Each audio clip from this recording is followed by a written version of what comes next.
This is Optimal Living Daily Relationships, Episode 13. 5 Reasons Why to Go for a Long-Distance Relationship by Corbano of LovesAGame.com. And I'm Joss Marie, your narrator for all things relationships. If you're new here, this is where I read to you from amazing relationship blogs every single weekday. And today features another brand new author that we haven't heard yet on any of our podcasts. His name is Corbano, and he's the creator of LovesAGame.com, which helps people to use a breakup as a catalyst to find your best self and attract authentic love. If you're going through a tough breakup right now, check out his quiz about how long it takes to heal.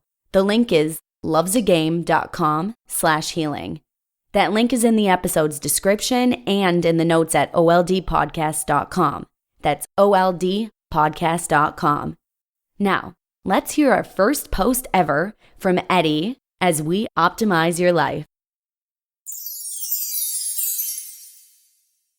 5 Reasons Why to Go for a Long-Distance Relationship by Corbano of LovesAGame.com. We have all been in this situation. You meet someone very special, you fall in love, everything is perfect. Suddenly, it turns out that this very special someone has to go far, far away for college, a better job, an expedition, you name it. You then have 2 choices, breaking up or to go for a long-distance relationship. I have been receiving many emails since posting my article about how to make a long-distance relationship work. People have been asking me if they should go for it or not. They want to know if it will turn out well, for how long is it okay, and so on. I try to answer every email as detailed as possible, but in the majority of cases, my response is usually, yes, I would always go for it. If you feel it is special, if you have a clear time frame, if you are willing to follow the rules I've stated, and last but not least, if you believe in it. Many of you have had a failed long-distance relationship in your past, so your hopes and expectations regarding those kinds of bonds are not high. For this reason, I have decided to list some benefits of these kinds of relationships to make your decision easier and to give you some hope as well. You are not alone. There are hundreds of thousands of working relationships over a long distance around the globe. I said that I usually always recommend to go for it. However, there are a few exceptions. If the duration of the separation is unusually long and the chance for monthly meetings is extremely low, it is going to become very hard. In that case, I recommend to really think it over, especially if you are very young. I am well aware that it is very difficult to say no to the relationship because of rational reasons, but eventually that would end up being the best decision. Otherwise, it may lead to frustration, anger, and pain. But for now, let's assume that you have no more than 1 year or so to go, and you know that you can follow the 10 rules. Here are the top 5 reasons why you should go for a long-distance relationship. Number 1, better sorry than safe. There is nothing sadder than a missed opportunity. A very wise man once said to me, "I never regret things I've done, but I regret many things I have not done."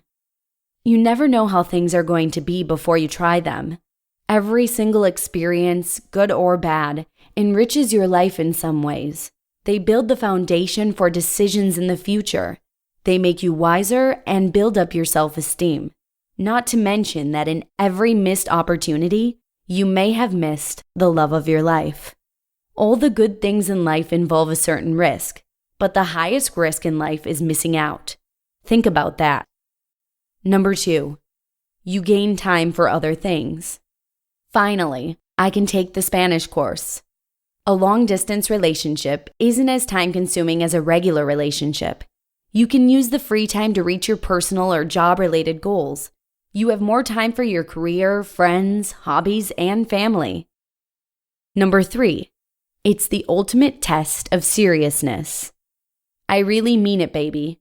Now you can prove your commitment. There is no point enduring such a difficult challenge if you don't mean it, and if you are not fully committed. It just doesn't work. After a few weeks or months, the first man or woman that comes around that you feel an attraction to will make you forget about your relationship. So, this is a test on whether or not you are committed and suitable for each other for a long-term relationship.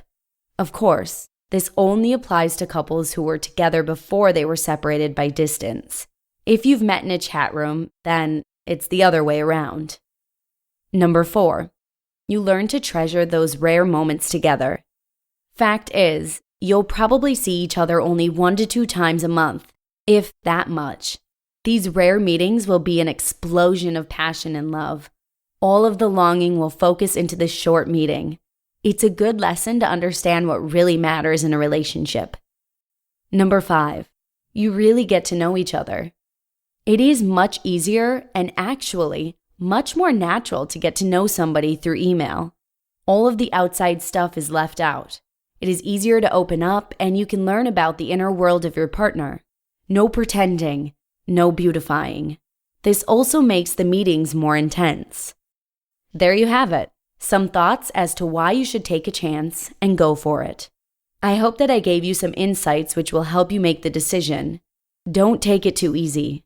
A relationship with miles between you is very hard, but it could give you so much in the end. You just listened to the post titled, 5 Reasons Why to Go for a Long Distance Relationship by Eddie Corbano of LovesAGame.com. This was a really popular post. It's been shared like 200 times and has over 100 comments on it.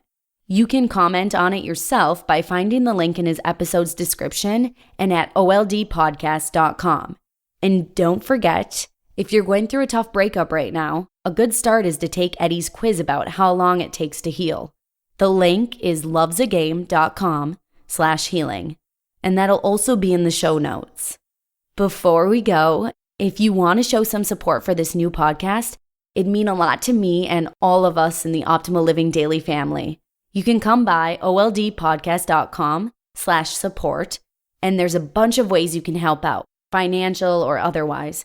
Anything listed there goes a really long way to show your support. So again, please come by oldpodcast.com to spread the love. We're halfway through the week already. I hope it's going great for you. I'll be back again tomorrow with another post from Steve Pavlina, this time about dealing with irrational people.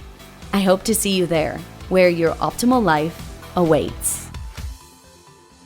Hello, Life Optimizer. This is Justin Malik, creator and producer of this podcast, but also Optimal Living Daily, the show where I read to you from even more blogs covering finance, productivity, minimalism, personal development, and more from incredible bloggers like Derek Sivers, Zen Habits, Mark and Angel, The Minimalists, and all the ones you hear on this show too.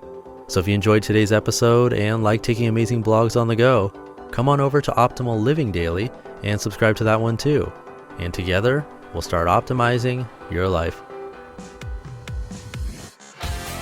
You've been listening to Optimal Living Daily. Be sure to hit the subscribe button to stay up to date on each new episode and head to oldpodcast.com. That's oldpodcast.com for a free gift as well as more actionable tips and resources to help you maximize your potential.